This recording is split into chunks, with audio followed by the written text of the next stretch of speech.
Pelajar Papua Barat kembali mengharumkan nama Indonesia pada event internasional dengan memperoleh gold medal. Polda Papua Barat dalami 4 pembantaian warga sipil.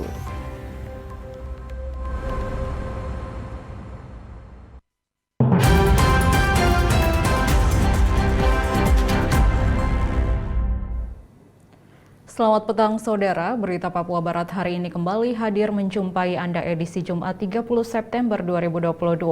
Sejumlah informasi dari daerah di Papua Barat akan kami hadirkan untuk Anda bersama saya, Esti Ika. Inilah Papua Barat hari ini selengkapnya.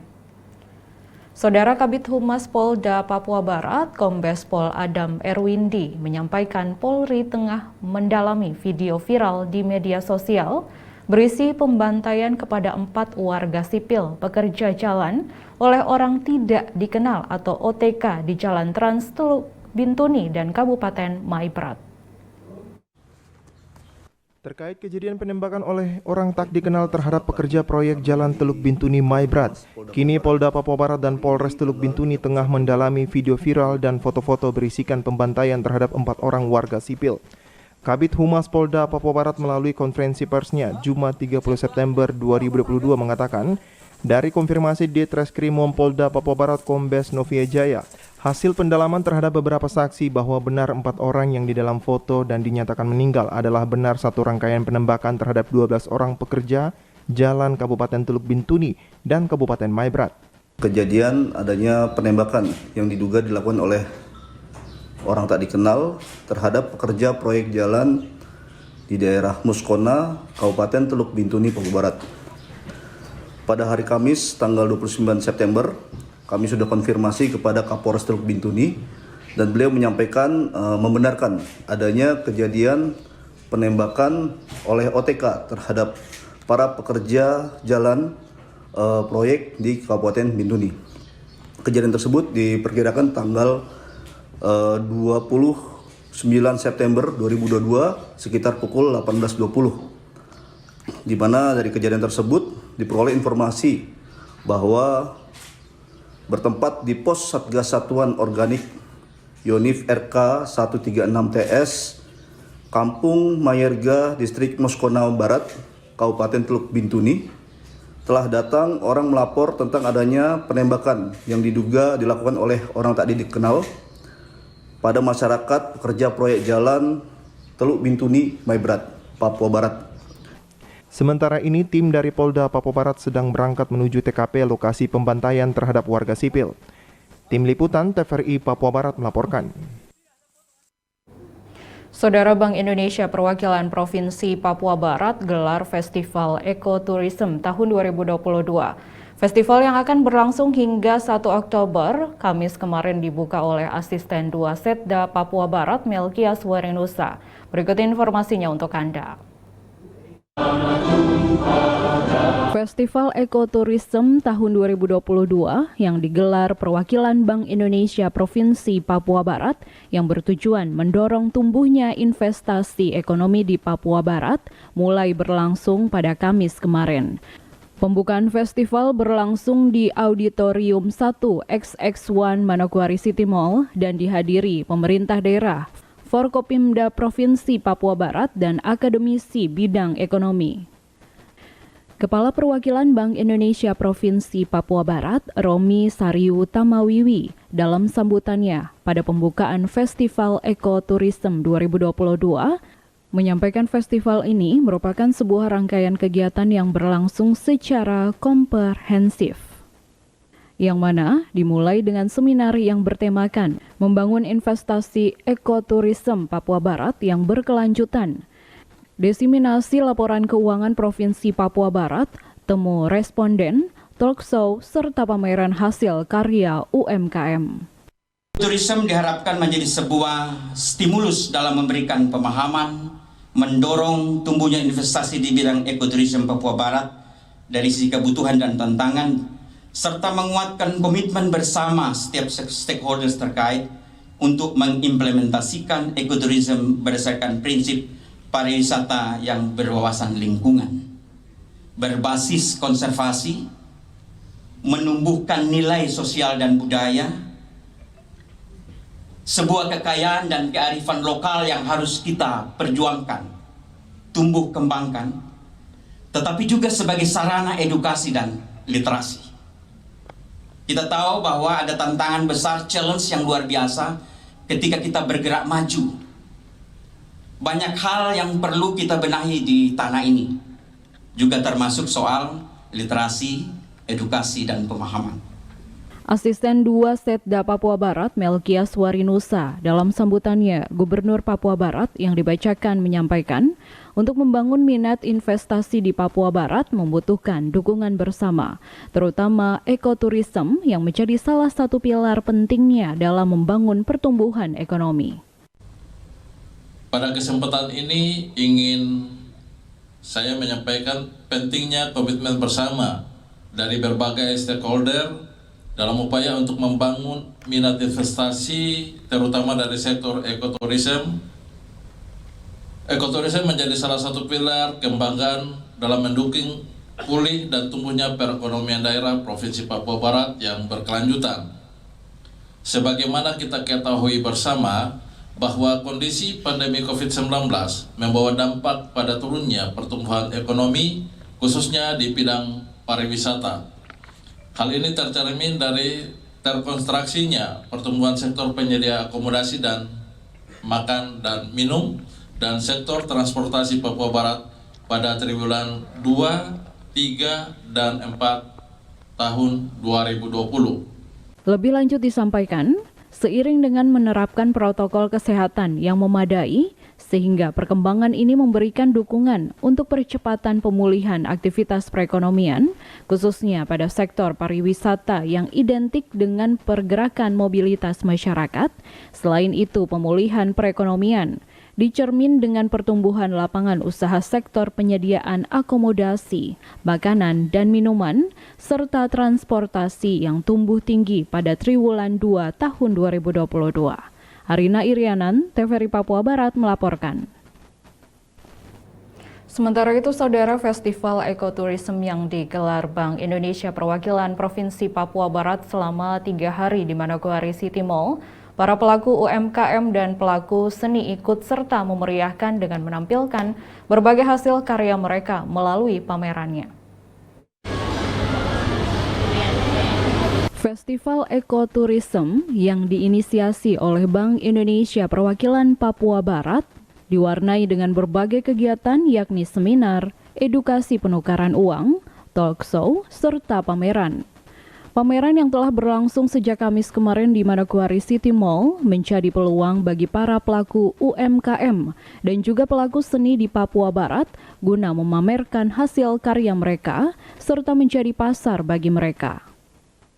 Dan juga sebagai potensi asli daerah seperti kuliner, souvenir, serta hasil karya lainnya dipajang pada setiap stand masing-masing. Turut serta dalam pameran tersebut yakni disabilitas ART, yang merupakan kelompok seni yang terdiri daripada difabel di Kabupaten Manokwari. Bukan hanya kerajinan dan souvenir yang mereka pamerkan, namun mereka juga memamerkan hasil karya tulis mereka berbentuk buku yang mana telah di-launching beberapa waktu lalu. Maria Rose Lewuk, pendamping disabilitas ART kepada TVRI Papua Barat menjelaskan, selain hasil karya buku yang telah laku dipasarkan, hasil karya kerajinan tangan juga telah dipasarkan di luar Manokwari. Serimba itu sudah tiga judul buku karya anak-anak pemuda Serimba. Yang pertama Kawan Antara Sunyi, terus yang kedua Najwa Tanya Papua, terus yang ketiga itu Najwa Tanya Papua, terus yang ketiga Asmat, Mimpi Yang Tersisa. Rencana nanti mau keempat ini kita mau ambil tentang kebudayaan, terus perempuan, pendidikan yang ada di Mega. Kalau mungkin kemarin juga sudah bisa ke Jakarta, sudah dipesan, terus di rumah kakak Sredi juga sudah dipesan juga ke Jakarta juga, terus buku-bukunya juga sudah ke luar negeri. Kedepannya dalam mengembangkan hasil karya disabilitas ART, selaku pendamping, Maria Lewuk berharap adanya perhatian dari pemerintah daerah kepada para difabel yang memiliki karya yang luar biasa. Dukungan dari pemerintah supaya lebih memperhatikan teman-teman disabilitas, karena selama ini teman-teman disabilitas mereka itu punya karya-karya yang luar biasa, cuman timbul dan tenggelam. Seandainya kalau pemerintah betul-betul support, berarti kita bukan hanya sekedar begini-begini saja, toh. Mungkin kita juga mau bersaing dengan teman-teman yang lain seperti sebelah. Pameran hasil UMKM dan karya dari para seniman di Manokwari menjadi peluang bagi mereka untuk memasarkan hasil karya mereka. Arina Irianan, TVRI Papua Barat melaporkan. Saudara, 5 pelajar asal Papua Barat kembali mengharumkan nama Indonesia di dunia internasional dengan meraih gold medal pada kompetisi karya ilmiah internasional World Invention Competition Exhibition yang berlangsung di Kuala Lumpur, Malaysia. 5 pelajar dari Manokwari, Papua Barat yang mengikuti kompetisi karya ilmiah WIC di Kuala Lumpur, Malaysia adalah Sarah Simanjuntak dan Kezia Bustan, berasal dari SMA Negeri 1 Manokwari, Gora Patiselano dan Justin Serang dari SMA Villanova, dan Petrus Saiba dari SMA Negeri 2 Manokwari. Sejak tanggal 21 September 2021, rombongan berangkat dari Manokwari menuju Surabaya. Didampingi perwakilan Terang Papua sampai di Surabaya, rombongan dipersiapkan.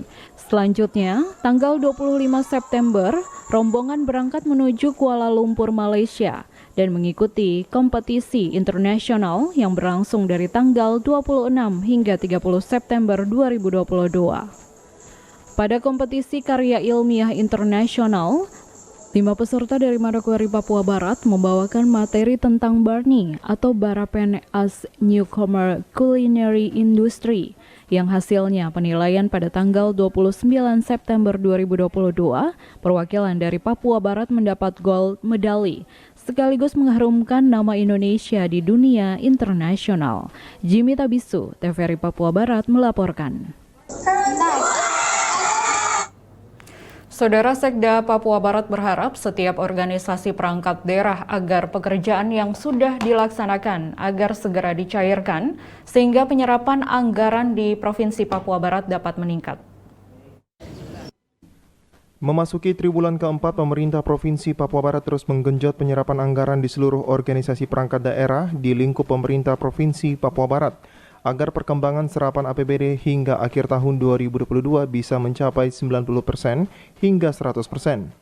Pada apel gabungan Jumat 30 September 2022, Sekda Nathaniel Mandacan berpesan melalui Asisten 2 Sekda Papua Barat Melkia Swerinusa mengatakan kepada setiap pimpinan organisasi perangkat daerah agar laporan pengelolaan keuangan daerah dapat disiapkan, sehingga di akhir tahun 2022 ketika ada pemeriksaan semua laporan sudah ada. Hal lain yang juga disampaikan, bagi pejabat pengelola keuangan agar kegiatan yang sudah dilaksanakan dapat segera dicairkan sesuai dengan progres kegiatan di lapangan. Ada 2 arahan yang ingin beliau sampaikan pagi ini melalui saya. Yang pertama bahwa beliau mengingatkan untuk pimpinan OPD, laporan-laporan tolong disiapkan. Artinya laporan-laporan ini sudah mulai dicicil. Jangan sampai belajar dari kemarin ketika kita mau melaporkan baik lakib, sakib dan lain-lain itu akhirnya terlambat semua. Disampaikan juga terkait tunjangan perbaikan pegawai sudah dibayarkan, namun ada beberapa organisasi perangkat daerah yang belum dibayarkan.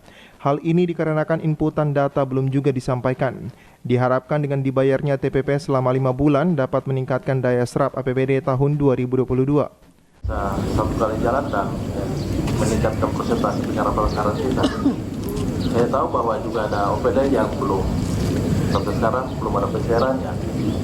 Tolong adminnya diingatkan, tetapi juga yang belum melaporkan secara lengkap pegawai itu didorong untuk melaporkan supaya itu bisa segera dicairkan. Jadi artinya kalau orang bilang bolanya ada di OPD itu sendiri, jadi didorong supaya segera dicairkan. Karena yang lain sudah. Asisten 2 Sekda Papua Barat menegaskan bagi aparatur sipil negara yang sudah menerima TPP harus rajin masuk kantor dan juga kinerjanya terus ditingkatkan karena haknya sudah diberikan. Diharapkan pula pelayanan kepada masyarakat juga harus dilakukan di setiap OPD di lingkup pemerintah Provinsi Papua Barat. Jimmy Tabisut, TVRI Papua Barat melaporkan. Informasi selanjutnya akan hadir setelah jeda berikut ini, tetaplah bersama kami.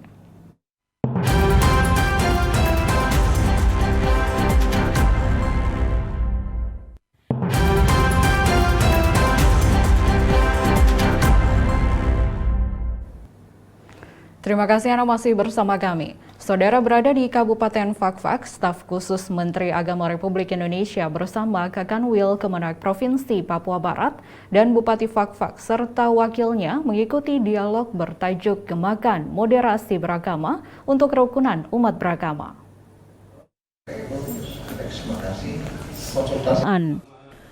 Staf khusus Menteri Agama Republik Indonesia, Isfah Abidal Aziz bersama Kakanwil Kemenak Provinsi Papua Barat, Luksen James Mayor dan Bupati Fakfak Untung Tamsil, serta wakilnya Yohana Dina Hindom mengikuti dialog bertajuk Gemakan Moderasi Beragama untuk Kerukunan Umat Beragama di Kabupaten Fakfak yang diperakasai oleh Kanwil Kemenak Provinsi Papua Barat. Dalam sambutannya, Staf Sus Menak RI, Isfah Abidal Aziz menyebut, moderasi beragama adalah bagaimana cara kita menghargai suatu perbedaan, menjunjung tinggi nilai-nilai keadaban mulia, dan menjunjung tinggi martabat kemanusiaan. Disampaikan, moderasi beragama adalah nilai-nilai yang sudah tumbuh dan berkembang di tengah masyarakat kita sejak dahulu. Moderasi beragama juga dirumuskan sebagai satu gerakan untuk memperkuat apa yang sudah tumbuh berkembang di tengah masyarakat. Tidak hanya itu, filosofi satu tungku tiga batu di Kabupaten Fakfak juga dinilainya sebagai satu filosofi yang sungguh luar biasa karena membuktikan bahwa kerukunan dan toleransi itu terjaga dengan baik. Moderasi beragama sebagai satu nilai, dia sudah tumbuh berkembang, dia sudah menyertai kehidupan umat beragama yang ada di Indonesia semenjak dulu. Soal bagaimana kita menghargai perbedaan, soal bagaimana kita menjunjung tinggi keadaban mulia, soal bagaimana kita menjunjung tinggi martabat kemanusiaan, dan seterusnya. Staf Sus Menak RI juga mengatakan, Kementerian Agama telah dimandatkan sebagai leading sektor untuk penguatan moderasi beragama. Sementara itu, Kakanwil Kemenak Papua Barat, Luksen James Mayor mengatakan, moderasi beragama ini merupakan pilar penting untuk membangun sebuah kerukunan. Selain itu, James Mayor juga berharap agar kerukunan di Fakfak patut terus dijaga dan dirawat. Tetapi di tempat inilah kemudian menjadi suatu perjumpaan dialog kehidupan orang-orang Papua berkenan dengan bagaimana mereka hidup beragama di tempat ini. Semoga apa yang disampaikan oleh Bapak Bupati tadi, Pak Menteri mendorong kita untuk terus gemakan apa yang dimaksud dengan moderasi, karena moderasi menjadi benteng untuk menjaga NKRI. Sebelumnya, Bupati Fakfak Untung Tamsil menuturkan, jika pemerintah daerah berkeinginan agar Kabupaten Fakfak dapat dijadikan sebagai daerah toleransi dan kota model bagi daerah lainnya yang ingin mempelajari tentang kerukunan antar umat beragama. Untung Tamsil juga menyampaikan, berbicara tentang kerukunan dan peradaban, hal itu telah dikenal sejak lama oleh seluruh warga Fakfak. Baik ini terus bisa hadir bicara tentang keberagaman dan kerukunan umat beragama tidak salah di wilayah ini. Dan insya Allah kami tetap memegang teguh prinsip-prinsip yang telah ditanamkan oleh para leluhur kami, karena kami memegang tiga prinsip, baik itu secara pemerintah, agama, pemerintah, dan juga adat.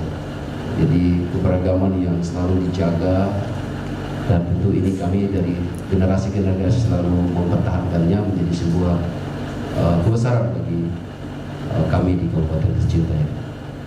Keagamaan. Tim Liputan melaporkan.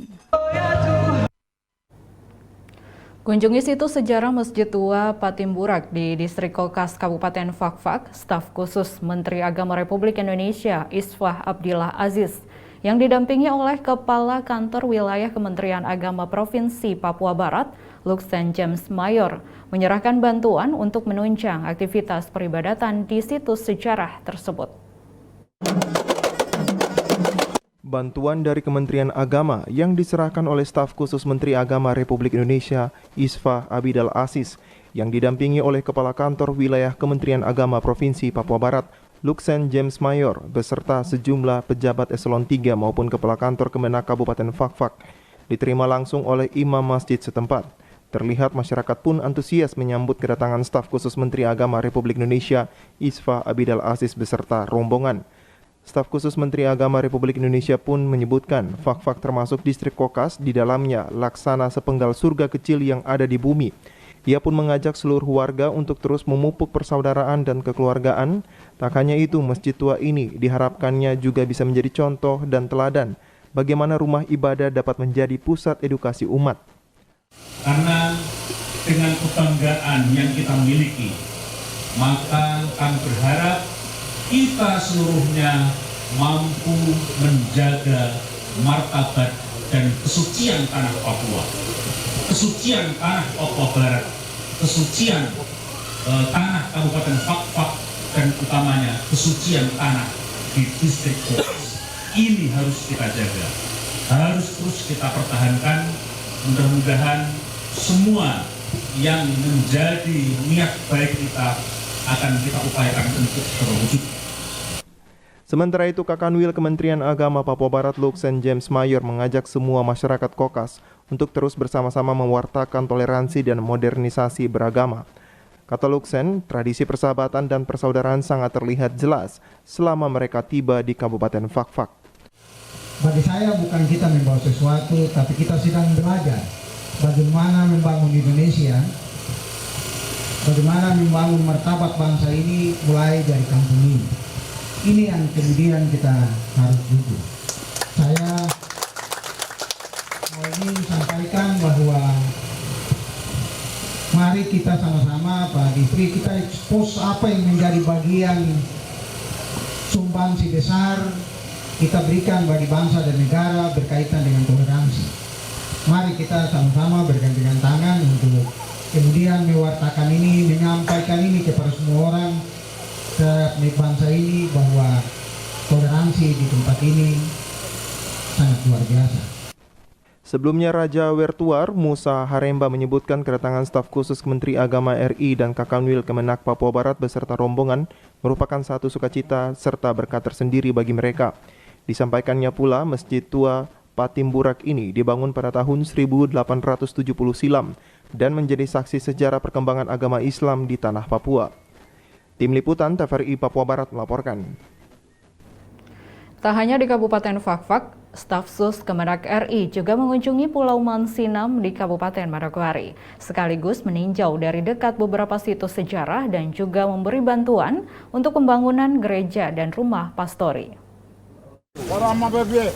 Didampingi Kepala Kantor Wilayah Kementerian Agama Provinsi Papua Barat Luxen James Mayor, Kepala Bagian Tata Usaha Abdul Rumkel, Kepala Kantor Kemenak Kabupaten Manokwari Benson Ab, beserta para pejabat eselon 3 di lingkungan Kanwil Kementerian Agama Provinsi Papua Barat.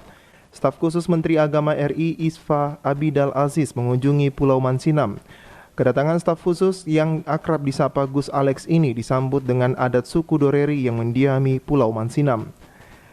Dalam kesempatan itu, Isfah Abdillah Aziz mengajak seluruh warga yang mendiami Pulau Mansinam untuk meneladani semangat spiritualitas iman, perjuangan dan keteguhan hati yang dibawa oleh dua penginjil Otto dan Geisler.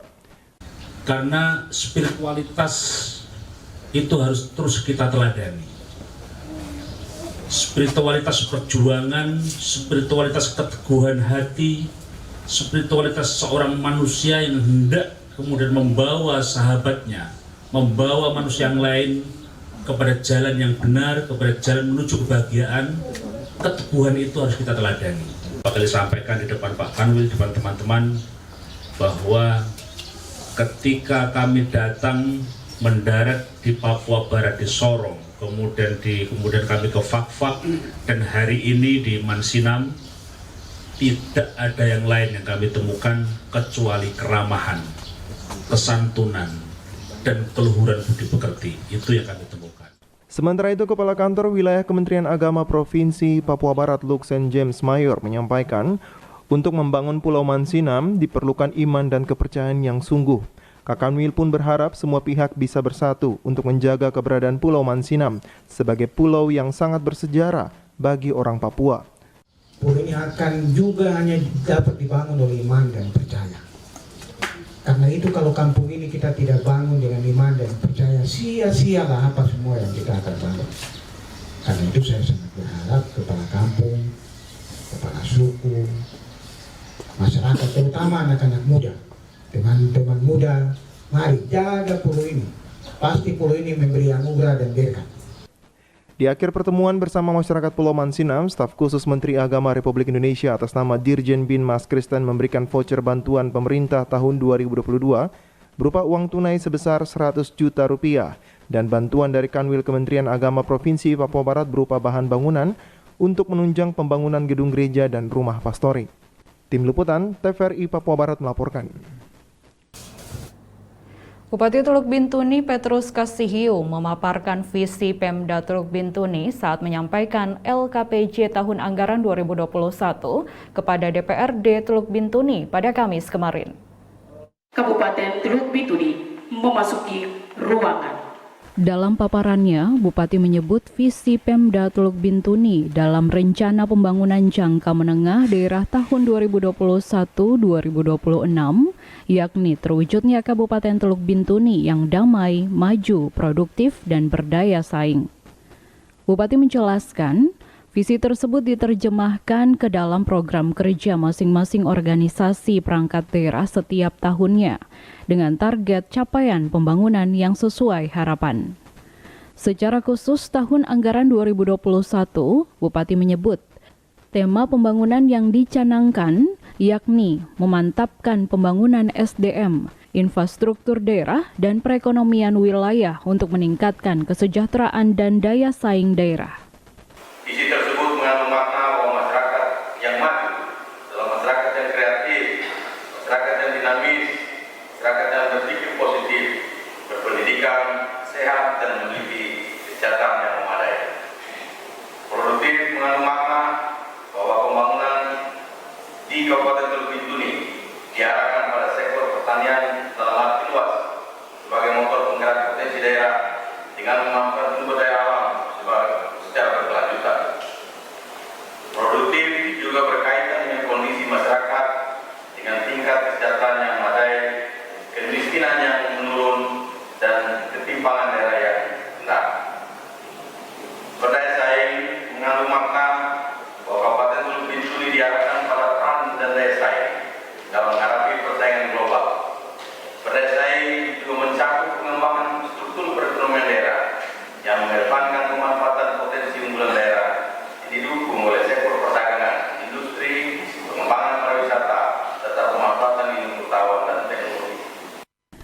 Bupati menambahkan, sejumlah informasi terkait LKPJ Bupati Teluk Bintuni tahun anggaran 2021 selengkapnya termuat dalam dokumen LKPJ yang diserahkan kepada DPRD agar dipelajari oleh seluruh anggota Dewan.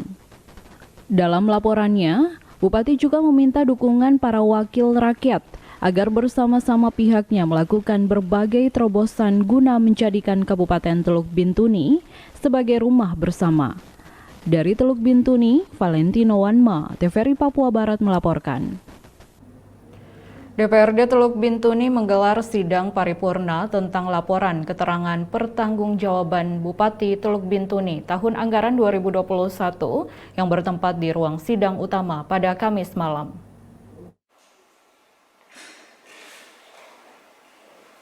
Sidang ini dibuka Wakil Ketua DPRD Teluk Bintuni Abraham Pongtularan didampingi Ketua DPRD Teluk Bintuni Simon Doansiba serta Bupati Teluk Bintuni Petrus Kasihiu. Sidang tersebut dapat digelar lantaran sudah memenuhi quorum, yakni dihadiri 18 anggota sebagaimana laporan Sekretaris DPRD Teluk Bintuni, Mesak Pasali. Abraham Pongtularan dalam sambutannya mengungkapkan, LKPJ Bupati yang disampaikan dalam sidang paripurna DPRD sesuai undang-undang harus dilakukan paling lambat 3 bulan setelah anggaran berakhir. Penyampaian LKPJ akhir tahun anggaran 2021 baru dilaksanakan pada hari ini dalam sidang paripurna DPRD masa sidang ketiga tahun 2022. Namun kami sangat berharap agar keterlambatan ini tidak menjadi sebuah persoalan serius dan menjadi bahan koreksi kepada pemerintah daerah guna meningkatkan motivasi kita bersama untuk terus bekerja keras menyelesaikan seluruh rangkaian penyelenggaraan pemerintah di daerah pada tahun-tahun anggaran berikutnya. Penyampaian laporan keterangan pertanggungjawaban Kepala Daerah Kabupaten Teluk Bintuni tahun anggaran 2021 ini merupakan gambaran pelaksanaan penyelenggaraan pemerintah di daerah dalam upaya meningkatkan kesejahteraan masyarakat di Kabupaten Teluk Bintuni sepanjang tahun anggaran 2021. Serta itu juga sebagai bahan masukan DPRD Kabupaten Teluk Bintuni untuk dijadikan sarana menumbuh kembangkan kepedulian sosial serta peran asal untuk meningkatkan kualitas pelayanan kepada masyarakat dalam berbagai bidang kegiatan. Mengakhiri sambutannya, Pongtularan menyampaikan terima kasihnya serta apresiasi kepada pemerintah daerah Teluk Bintuni atas kinerjanya di tahun anggaran 2021, di mana dia menilai realisasi APBD tahun 2021 diarahkan secara benar dalam rangka menjawab kebutuhan masyarakat meski di tengah pandemi COVID-19. Dari Teluk Bintuni, Valentino Wan, Mata TVRI Papua Barat melaporkan. Informasi selanjutnya akan hadir setelah jeda berikut ini, tetaplah bersama kami.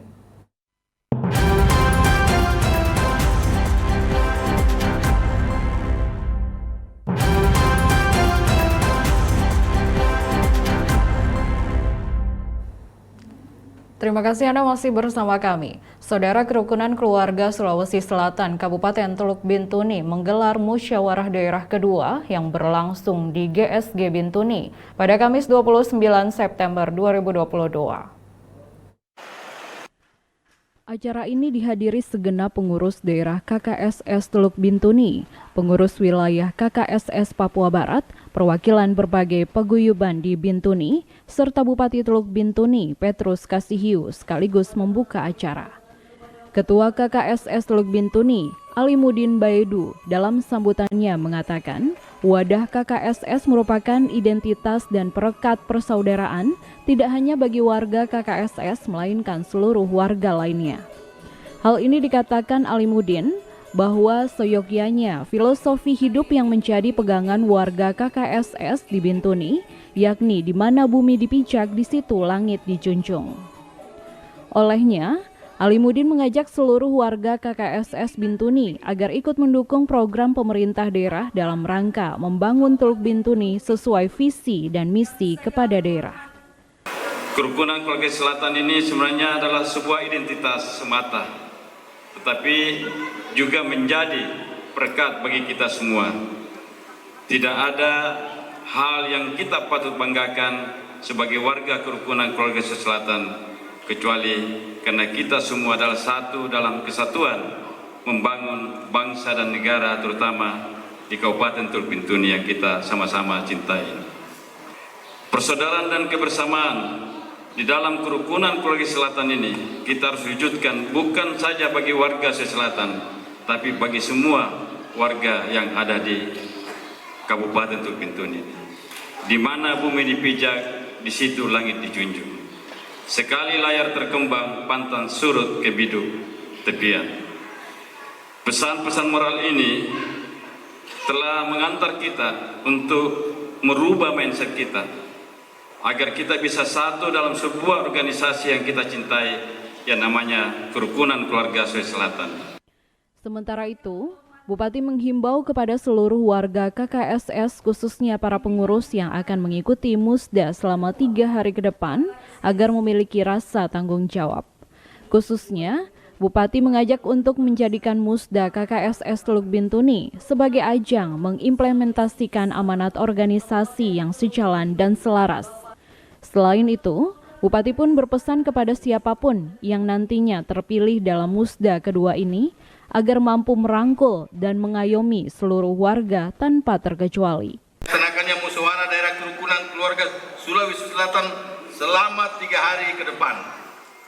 Kiranya kita jadikan sebagai momentum dan titik tolak berlangsungnya sebuah organisasi kemasyarakatan sesuai dengan amanat organisasi yang tertuang dalam anggaran dasar dan anggaran rumah tangga yang berfungsi sebagai alat atau parameter untuk menentukan arah, tujuan, dan sasaran prioritas organisasi sehingga diharapkan menghasilkan output yang baik yang pada akhirnya sejalan dengan visi dan misi yang diusung oleh organisasi ini. Selain itu, Musda ini dapat menjadi ajang untuk memilih dan menetapkan suatu badan pengurus KKSS Kabupaten Teluk Bintuni yang dapat melanjutkan kepengurusan kerukunan keluarga ini sesuai dengan visi misi organisasi dan memiliki rasa tanggung jawab untuk mengayomi, menjaga tali silaturahmi serta mempererat tali persaudaraan masyarakat Sulawesi Selatan maupun dengan saudara-saudara kita 7 suku di Bintuni dan suku-suku Papua serta Nusantara lain yang ada di Kabupaten Teluk Bintuni Tanah Sisar Matit ini. Bupati menambahkan, pemerintah daerah adalah pembina dan pelindung organisasi yang ada di daerah, sehingga pihaknya memiliki tanggung jawab untuk mengarahkan setiap organisasi agar sejalan dengan undang-undang. Berkaitan dengan hal tersebut, Bupati menuturkan pihaknya akan selalu berupaya mendukung setiap organisasi yang sudah terdaftar secara resmi di pemerintah. Dari Teluk Bintuni, Valentino Wanma, TVRI Papua Barat melaporkan. Kehadiran klasis Hiren Kokah di Fak-Fak untuk menjawab kebutuhan pelayanan umat, serta harus mampu menjaga dan menciptakan kehidupan toleransi di tengah-tengah masyarakat. Gereja Protestan Indonesia di Tanah Papua yang disingkat GPI Papua pada Rabu tanggal 28 September 2022 kemarin dalam ibadah yang dipimpin Ketua Sinode GPI Papua, Pendeta Ishak Samuel Iwong meresmikan klasis Hiren Kokah. Bertempat di gedung gereja GPI Papua Hawoh Tap Harada Kayuni, Fak-Fak, Papua Barat. Ketua Sinode GPI Papua, Pendeta Ishak Samuel Iwong, ketika menyampaikan sambutannya menjelaskan bahwa kehadiran sebuah klasis di suatu wilayah pelayanan untuk menjawab kebutuhan pelayanan. Kebutuhan pelayanan untuk jemaat-jemaat. Karena itu kita bergeser sedikit dari ketentuan.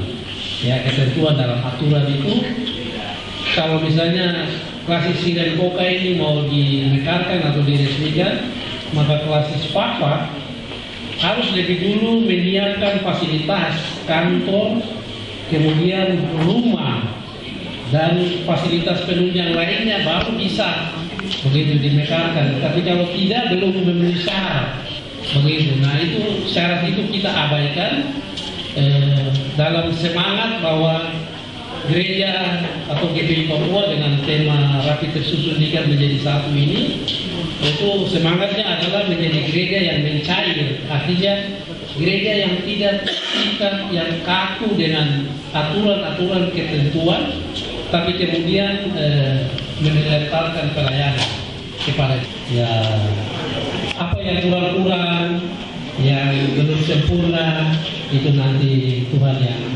tambahkan, Tuhan yang sempurnakan. Senada dengan harapan pemerintah Kabupaten Fak-Fak yang disampaikan Asisten Sekda Fak-Fak Arobi Hindom, berharap agar gereja atau klasis Hiren Kokah yang baru hadir dalam pelayanan kepada umat di wilayah pelayanannya harus menjadi ujung tombak, membangun jemaat untuk masa depan yang lebih baik. Menemukan peran sebagai badan pekerja atau pengurus klasis Hiren Kokah yang memiliki tanggung jawab penuh terhadap pertumbuhan gereja di distrik di 5 distrik di wilayah Kokas Raya.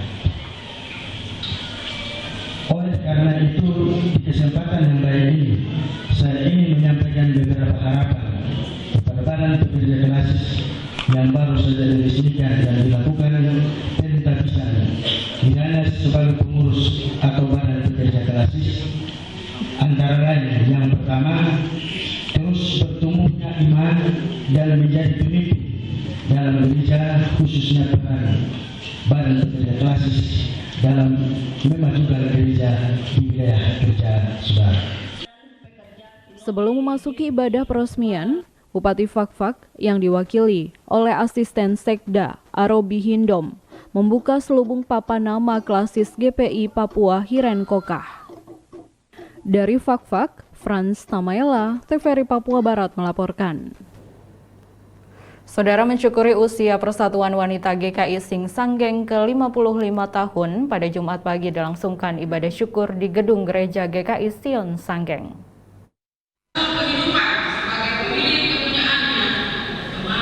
Perayaan Hari Ulang Tahun Persekutuan Wanita PW Jemaat GKI Sion Sanggeng ke-55 tahun berlangsung di Gereja GKI Sion Sanggeng dalam ibadah syukur yang dipimpin oleh Ketua PHMJ Pendeta Maya Betaubun MTH. Ibadah dihadiri Badan Pelayanan PW tingkat klasis Manokwari, para ketua PW di lingkungan serta Badan Pelayanan Harian Jemaat GKI Sion Sanggeng. Ibadah berlangsung dengan penuh sukacita dan diwarnai dengan penampilan paduan suara dan vokal grup dari PW GKI Sion Sanggeng masing-masing week.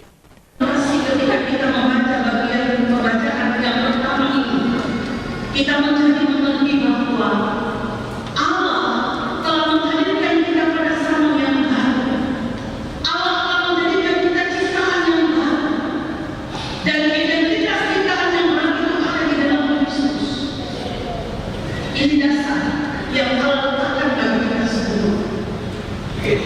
Tapi dan kemudian ayat selanjutnya dikatakan bahwa Allah yang telah melakukan pendamaian itu, Dia mempercayakan pekerjaan pelayanan pendamaian itu. Dalam kalimat ini dibilang kepada kami, itu berarti kami yang sudah mengalami zaman baru, kami yang sudah mengalami ciptaan baru, kami yang dimasukkan dalam identitas di dalam Kristus. Sekarang terima, melanjutkan apa yang telah Tuhan untuk kita, diteruskan, turun di dalam pelayanan pendamaian. Itu berarti itu sebuah demokrasi. Ketika Allah sudah memandirikan kita, Allah meletakkan dasar sebagai ciptaan Allah. Allah menganugerahkan pimpinan yang tuntunannya untuk menuntun setiap kita. Itu dasar yang Allah letakkan bagi semua kita. Lebih lanjut dalam refleksi firman Tuhan, Pendeta Maya menyampaikan kehadiran Allah dalam setiap orang akan menjadi dasar yang harus dipakai sehingga keadilan dapat mendatangkan berkat. Ketua PW Jemaat GKI Sion Sanggeng berharap dengan usia ke-55, anggota PW lebih giat dalam pelayanan, baik di lingkungan Jemaat Sion Sanggeng dan juga bagi GKI di tingkat klasis. Kami selaku Ketua PW tapi juga Badan Pelayan ke depan, kiranya dengan ulang tahun yang ke-55 ini, ibu-ibu PW GKI Sion Sanggeng lebih giat lagi dalam pelayanan, tapi juga punya hati yang taat dan setia. Dengan kerendahan hati, dia mau bekerja, melayani dalam wadah PW GKI Jemaat Sion Sanggeng, tapi juga PW GKI secara keseluruhan di tingkat klasis. Perayaan HUT PW GKI Sion Sanggeng ke-55 tahun dengan tema kemandirian yang digerakkan oleh Kristus dan subtema melalui HUT PW Jemaat GKI Sion Sanggeng ke-55 tahun. Kita tumbuh dan berbuah dalam persekutuan, kesaksian, pelayanan menuju kemandirian yang digerakkan oleh kasih Kristus. Arina Irianan, TVRI Papua Barat melaporkan. Informasi tadi sekaligus menutup jumpa kita pada Papua Barat hari ini, edisi Jumat 30 September 2022. Mewakili seluruh kerabat kerja yang bertugas, saya STIK pamit undur diri dari hadapan Anda. Terima kasih atas kebersamaan Anda dan sampai jumpa.